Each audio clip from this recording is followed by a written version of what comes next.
I am very excited to open the conference with the next panel, Toward a New Economy. Welcome, all of you, come on out. Jeanna Smialek of the New York Times will be moderating a discussion between Sarah Bloom Raskin of Duke University, Dania Francis of UMass Boston, and myself on the causes and consequences of economic inequality and policy solutions to tackle it. And with that, I hand it over to you, Jeanna. You are in charge. Awesome. I hope you do it. Yes.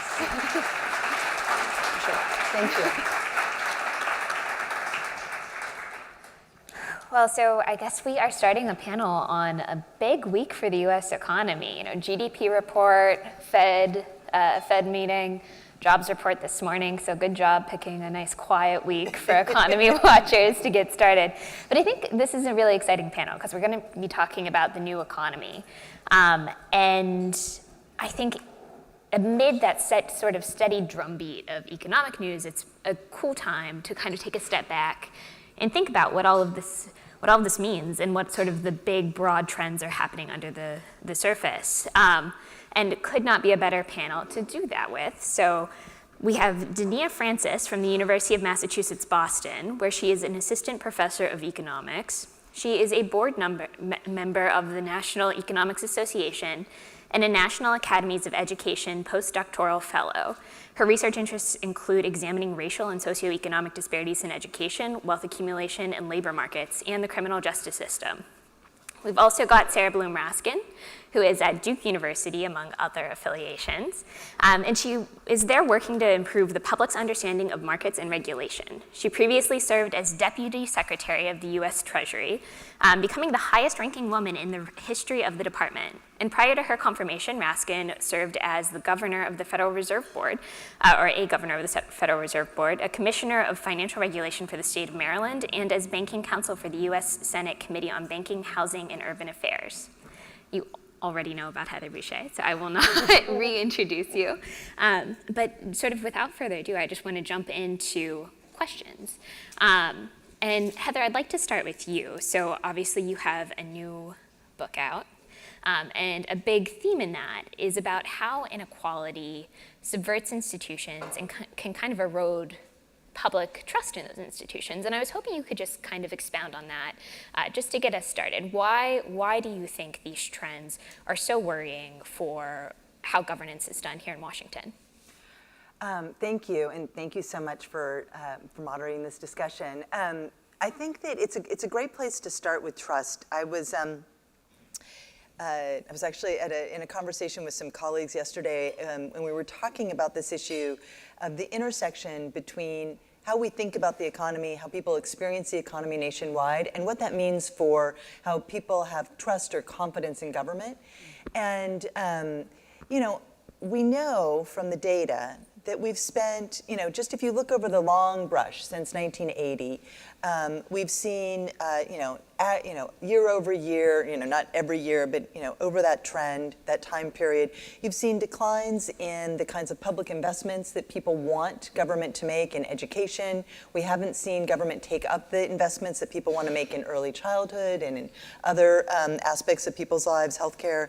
And we've seen this decline in who's in the role that the wealthy are in paying taxes and the way people perceive that. And when you put those two together, what you see from the research evidence, and one of in our first round of grantees, we funded this scholar named Vanessa Williamson, who's now at Brookings. And she was a graduate student at the time and did work on, and released this fantastic book on how people feel about paying taxes. And what she found in both qualitative and quantitative work is that people are more than happy to pay taxes for things that they feel benefit them.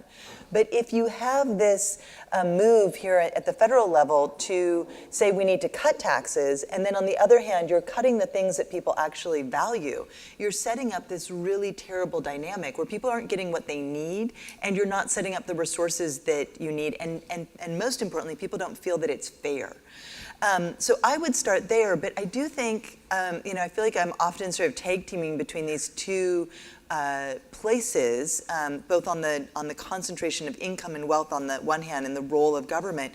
But I think that the trust issues today are also, it's important to think about the ways that trust also feeds into how people perceive the government playing a role in making sure that the market is working and that the market itself is fair.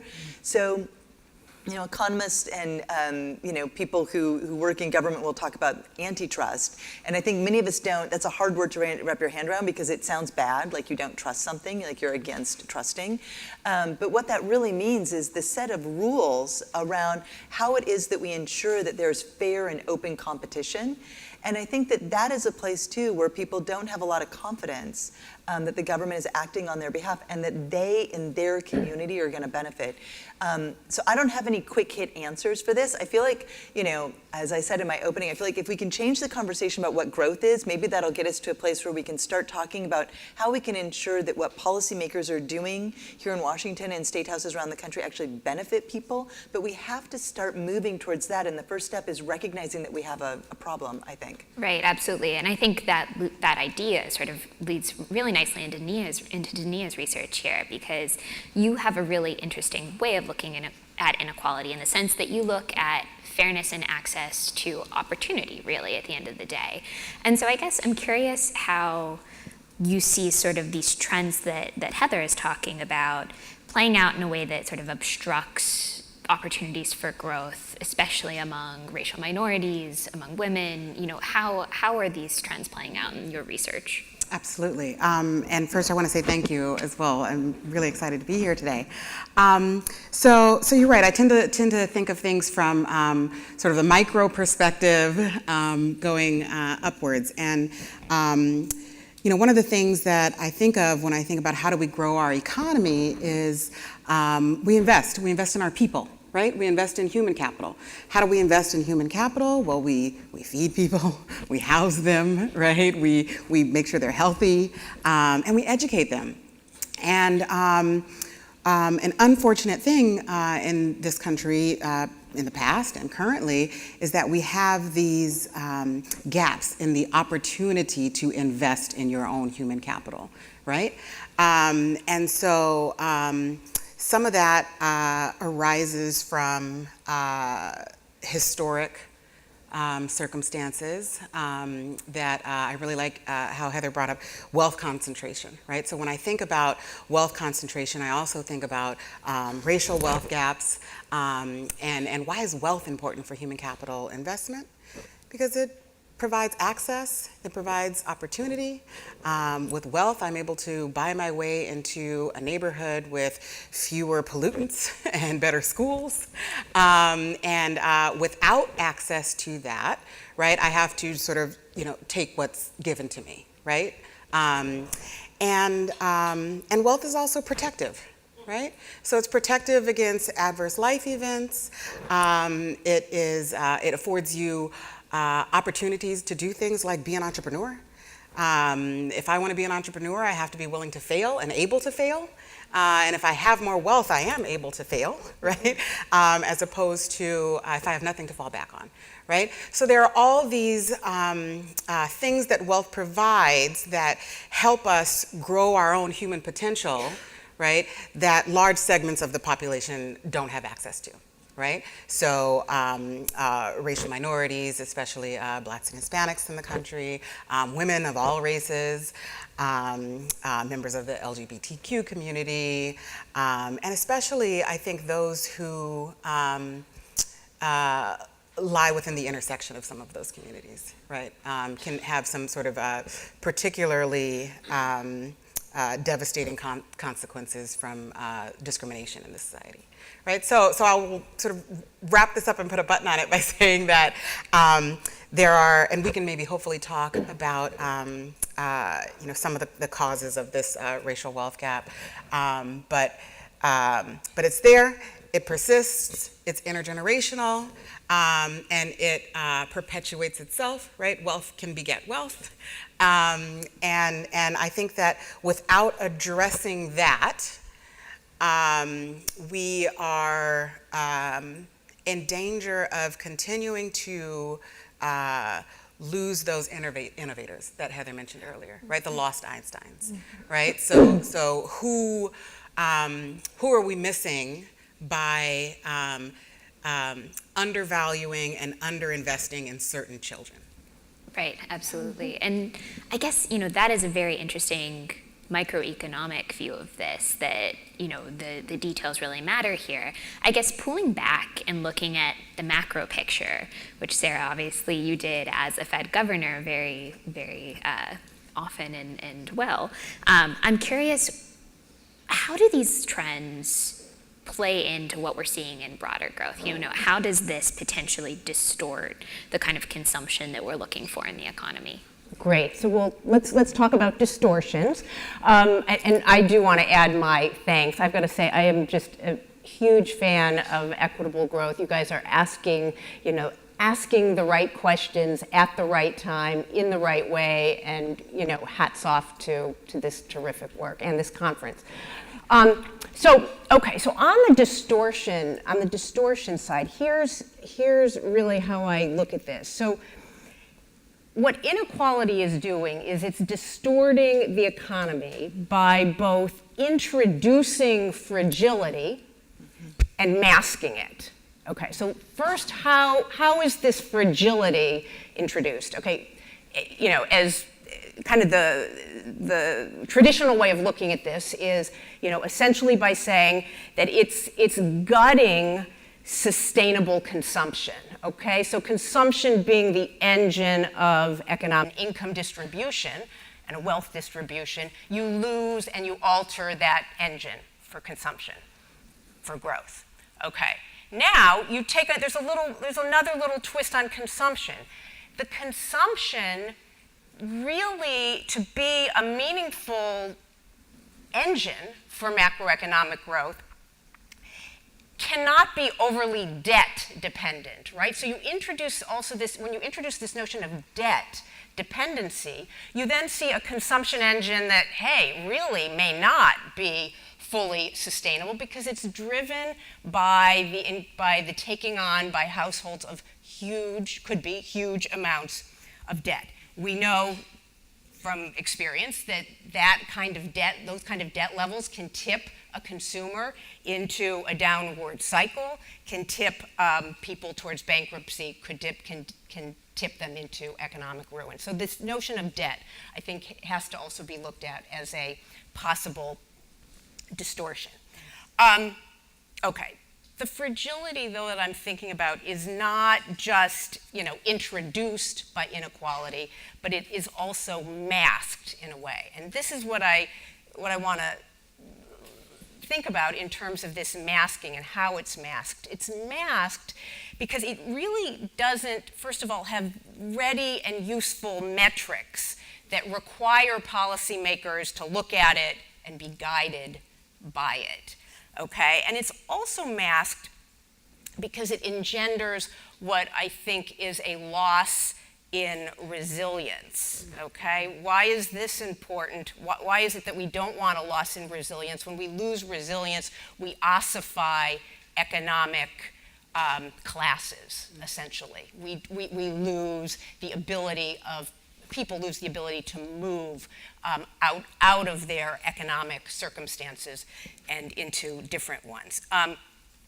Resilience, let me just say a word on this and how it really introduces this notion of distortion. So what is resilience? I mean, the way I think to think about it is it's really the ability to recover from shocks. Okay, so you get shocked, you have a series of setbacks. How do you recover? With what speed do you recover? And obviously, if you can't recover, you're stuck, right? And if you're stuck, and you can't essentially move out of this economic class. So, example. So I went to a garage sale. Okay, it was a garage sale in Texas, and this woman came up to me. She had come to the garage sale with her 2 children. She had given each child $1.50, and she said, "This is to, this is to actually decorate your new bedrooms. We're moving." She told me we're moving from a camper into a house. We live in a camper because we lost our apartment. Our apartment building was struck by Hurricane Harvey. So we don't have a place to live. We were living in a camper, but now we have our feet on the ground. We got a mortgage. She says, I'm a little worried about this mortgage, though. I've got to tell you, I did get it. Her name was Margie. I did get this mortgage, but what happened is, in the middle of getting the mortgage, my little boy got sick. So he got sick, and when he got sick, my husband and I realized we needed to step back from our. We didn't want to quit our jobs. I'm a bookkeeper. My husband fixes cable. He's a cable technician. We didn't want to leave our jobs, but we were just going to cut back our hours. Well, guess what? She said, my husband, he actually cut back his hours too much, and the cable company fired him, and we lost our insurance. Okay, so here you hear a series of setbacks, right? Now, she's very resourceful. I was impressed with Margie. Here she is at a garage sale. She's picking up, real bargains. She's, teaching her children financial, literacy and, being able to get back on their feet. But this is like no way to like run a railroad. I mean, we can't really rely on resourcefulness to drive us out of what is, I think, a mask. This is a masking of what is some real fragility. And what we end up doing is, when we mask this fragility, is we perpetuate it by, and I'll just pick up, sort of these two final themes that, Heather alluded to when she talks about trust and political participation. What happens, and this, I could see this in my conversation even with Margie, is that we create an unresponsive political and regulatory system. Why does that happen? It's because the representation of what income levels look like economically, we get a match on the political side. Usually we don't get a match on the lower end, we get a match on the higher end, but we lose a political responsiveness and a regulatory responsiveness that actually could be doing something to address these questions of resilience. And then what happens is that people, and this is the other side, Heather, on the trust side, is people then lose confidence in the solutions to do anything for them. They become alienated, really, from the political system, the regulatory system. Then, should it even be the case that the political and regulatory system responds, what happens is the response doesn't touch the right people, or if it does, it comes at an extraordinary cost. And we saw this on the macro level with quantitative easing, massive amounts of quantitative easing after the financial crisis. Huge.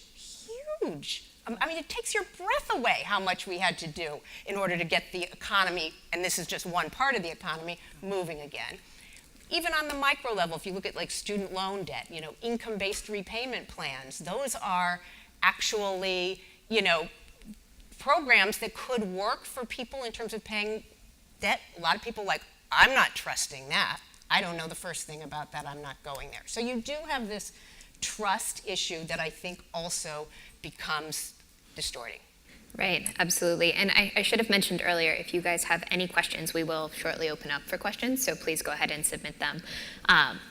But on this point of trust and on this point of market distortions arising from these inequalities, you have a really provocative line in your new book that I really enjoyed. And you say that there is an argument that the United States is on the cusp of being or has already become an oligarchy.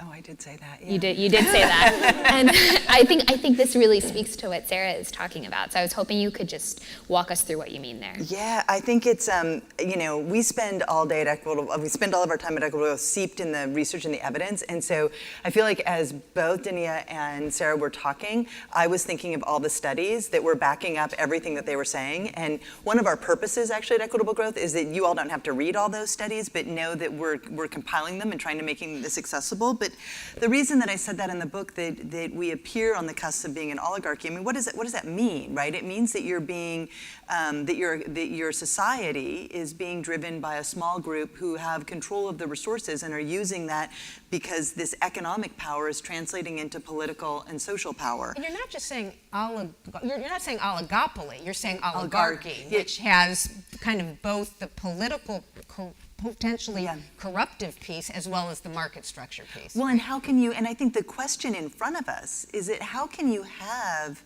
democratically accountable institutions when you have so much concentration of wealth in the hands of individuals and across markets, right? I mean, it's a fundamental question. It's a question that our country has been asking for hundreds of years. I'm an economist, but we have been delving, and there are some political scientists here, they're gonna speak later, but we've been delving into the political science research as well, and one of the things that we've learned from that is that as you've seen inequality rise, especially at the top, it's not just the buying of a particular piece of legislation, but how that concentration of economic resources gives people that political and social power to set the agenda, to decide what it is that we're going to talk about, what it is that's important to us. And that's why when I was doing my opening remarks, sort of that little touch to the Tax Cuts and Jobs Act, I don't think, from the polling I've seen, that's not the most important economic issue for the American people was not making sure that the wealthy got a bigger tax cut or that we lower the tax rate on capital. The most important issues are jobs and healthcare and making sure that communities have what they need. And so, but yet you have this distortion. Well, why do you have this distortion? Some of it is the influence. So in a conference we did 4 years ago, we had this young scholar presenting work from Chicago. And they had done these interviews with the economic elite in Chicago, the top 1%.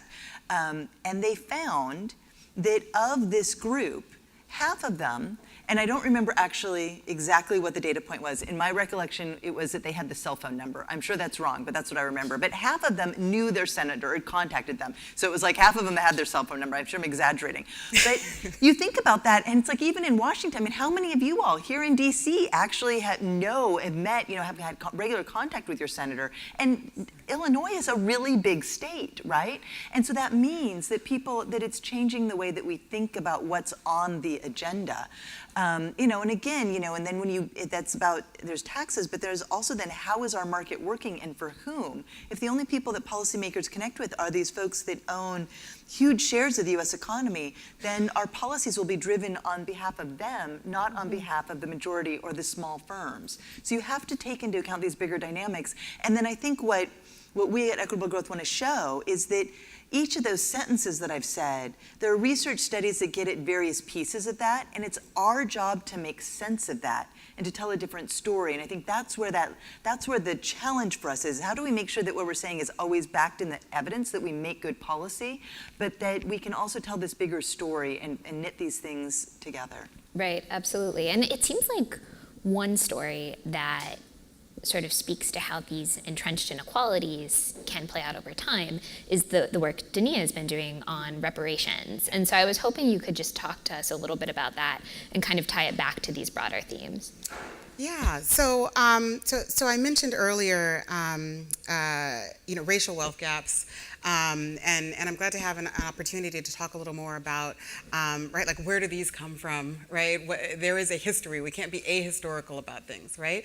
I think sometimes people are tempted to present maybe a deficit perspective in thinking of, why do we have racial wealth gaps? Oh, well, Black people are not saving enough, right? Like, or there's something going on in the Black people. They're not financially literate enough, right? Well, we have research evidence that shows that those are myths, right? That's not the case. But what we do know, right, is that there has been a history of what I would call sort of state-sanctioned discrimination. When we think about the obvious example is Jim Crow, but also New Deal era policies, post-World War II era policies that discriminated and disproportionately benefited white Americans and excluded Black Americans, right? These are the things that the state did, right? Like, not talking about individual actors, state actors. And this was at a time, right, when America was seeing, right, one of its most prosperous periods, when we were, seeing the middle class open up, right, and come to fore, right, when people were, buying houses and being able to accumulate these assets that themselves could be wealth generating, right? So we have this time period where that's happening. Blacks are excluded from that. Right? And what does wealth do? Again, I talked earlier about this, but wealth gives you an opportunity to create more wealth, right? You're able to pass wealth intergenerationally.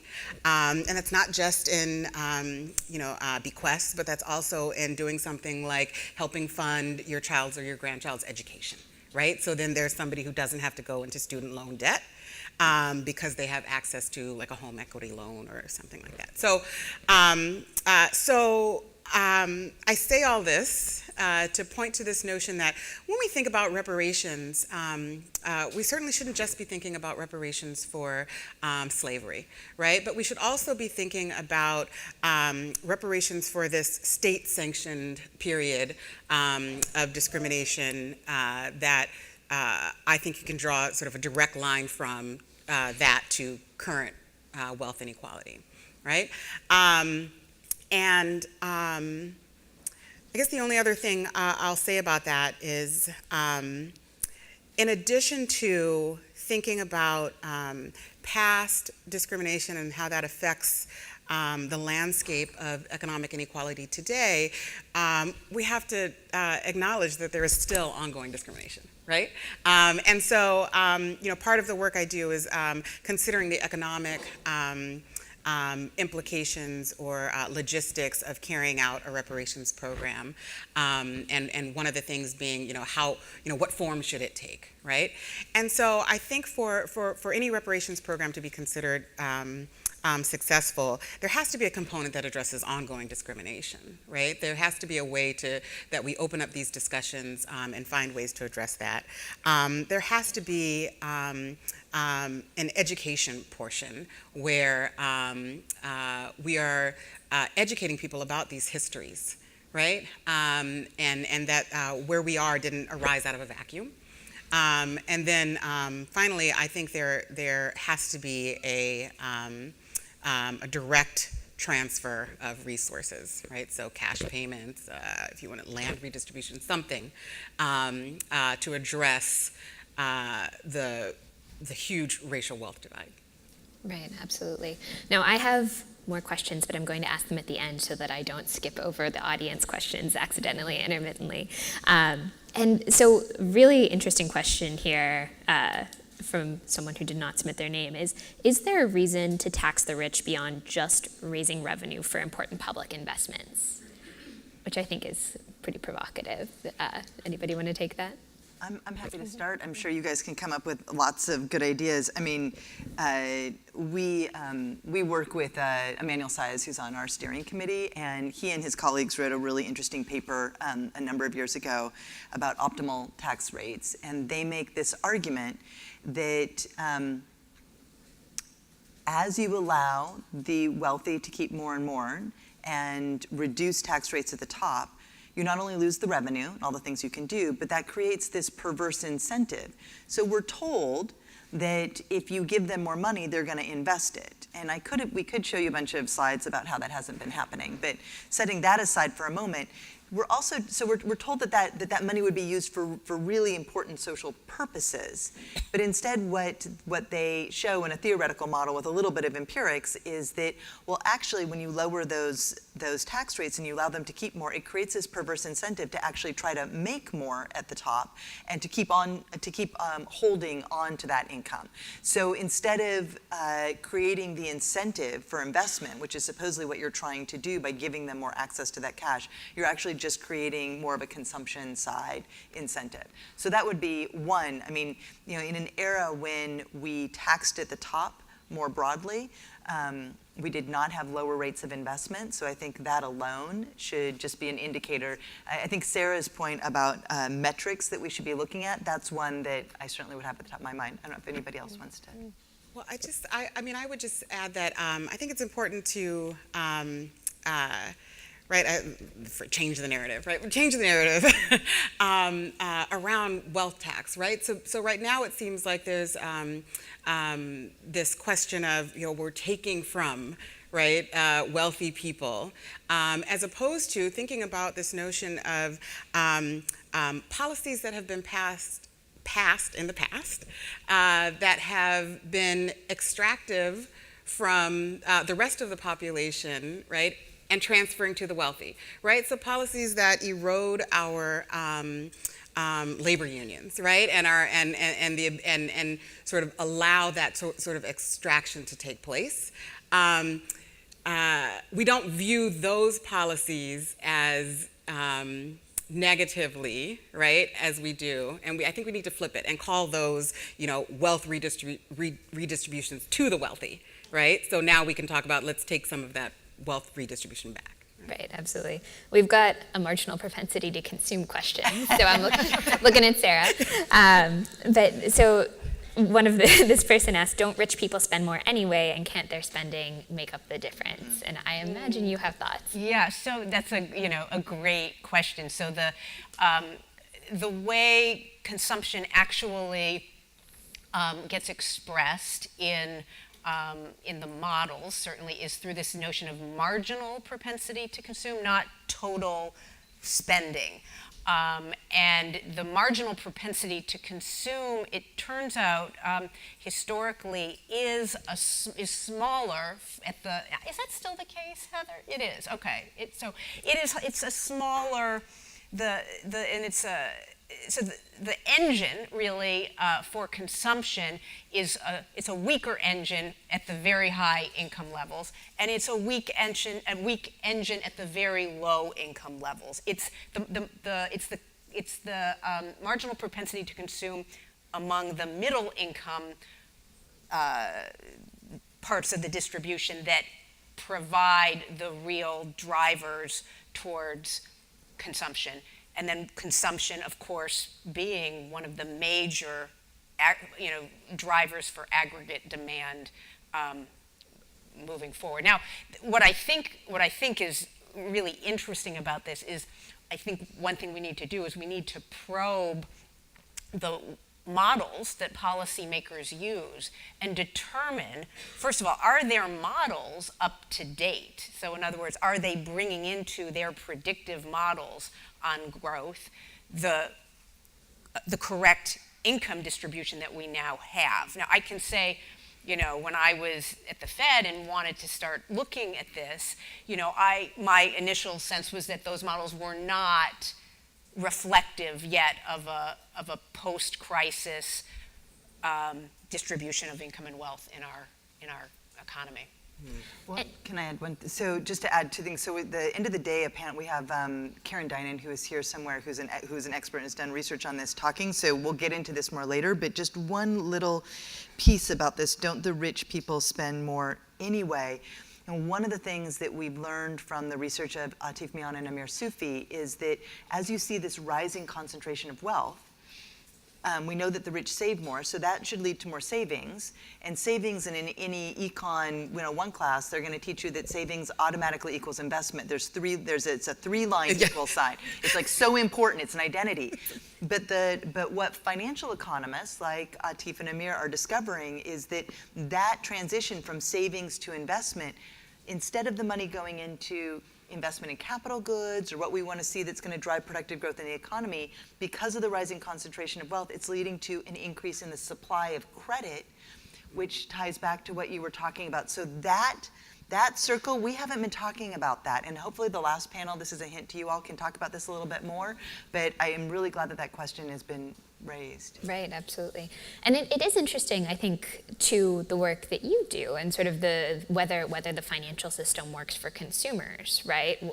These issues of who holds wealth are really fundamental to that. Mortgage access is a good example. We're still not seeing mortgages go to people with less than almost perfect credit scores. It seems pretty directly related. But really interesting stuff. Now, one of the questions that we have from the audience is whether you could speak to the question of how we create more good-paying jobs, which seems also to be very closely related. Heather, I see you smiling. Well, that is a good question, an easy one to answer in like 30 seconds or less, right? I think that, so when you think about the aggregate economy, what we know is going to create more good paying jobs is the kinds of investments we want to see in communities all across the country. You want to make sure that there are enough, that firms have the capacity to make that investment, so they both have access to the loans that they need, but also they're not being thwarted by some big company that's making it hard for them to do what they need to do. So I'm not going to give a very satisfactory answer because so much of this is, I'm giving kind of a macro answer, which I think is never satisfactory to the good paying jobs question. But I will say that one of the most important things, of course, that we need to do is to make sure that our macroeconomic policies are focused on full employment. But I will say that what we're learning is that, and I would argue because of the rise of inequality, full employment doesn't get us as far as we used to get in terms of creating good paying jobs. And so I think that opens up a new conversation, right? So we at Equitable Growth are starting to think of this rise of inequality. It's a change in the climate, right? And all of our models and our assumptions, as Sarah was talking about and as Dania was talking about, they all need to change because the landscape in which the economy is working is different. So it used to be if you got to full employment, then you saw that leading to higher wages. Well, we don't have unions anymore. Right. I mean, we do, but not really, not like we used to. We don't have the mechanisms to lead to that change in wages. So we do need to be thinking about what else we need to do so that we have both full employment and all the things that are going to make this economy inclusive. That's a really tough question, and I can't answer it in 3 minutes and 46 seconds. I know. Well, thank you for reminding me that we have 3 minutes and 46. I do wonder, though, on that question, isn't there also a piece having to do with the way sort of how people work today, how our industry is structured? I mean, it used to be the case that you could be, say, a janitor at, a big company, and you could aspire and go to the C-suite.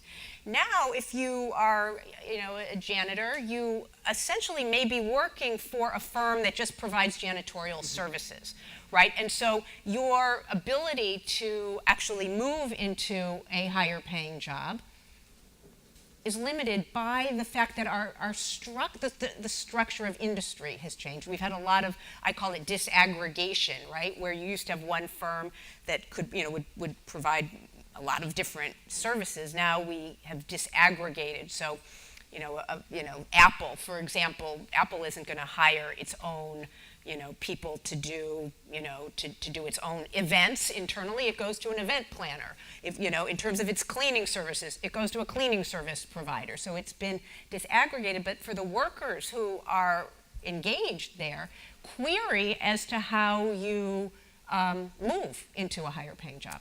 That's good point. As promised, I want to finish on my own question, and I'm going to give each of you about 40 seconds to answer it. But obviously, we are about to head into a presidential election, and so, good time for blue sky thinking. I'm curious if you could see candidates talk about one solution to the problems you're posing today, what would you want to hear them talking about? I only get one? Yeah, Oh, and you've got like 25 to 30 seconds. It's just not enough. So I would like to see candidates reframe the conversation about how we think about what economic progress means. Because I think that metrics matter, and if we can reframe what the goal is that we're going for, and that is not just GDP that's rising or unemployment that is low, but that we are seeing growth that is broadly shared, and that we create metrics and institute metrics to do that, then I think it makes it much easier to have all the other conversations. So I will just start there. That's a good job. I'm going to cheat and say that I would like to see more candidates talk about some of the broader, bolder policies, multiple, that have been put out there, right? So talking about baby bonds, right? A federal jobs guarantee, free college, right, for public college, things like that, putting those on the table. And then my own aside is also saying, but that is not to be defined as a reparations program, right? I just want to make sure that that's separate, and I would also like to see them talk more about how we're going to address racial wealth gaps. So I think I'd like the candidates to actually talk about how they would urge policymakers to address all the obstacles that get in the way of people's ability to be resilient and be able to contribute to a growing economy that works for everybody. Just a small ask there. Okay, great. We have officially run out of time. Thank you guys all so much for what I think was a really interesting conversation. Thank you. Thank you. Thank you.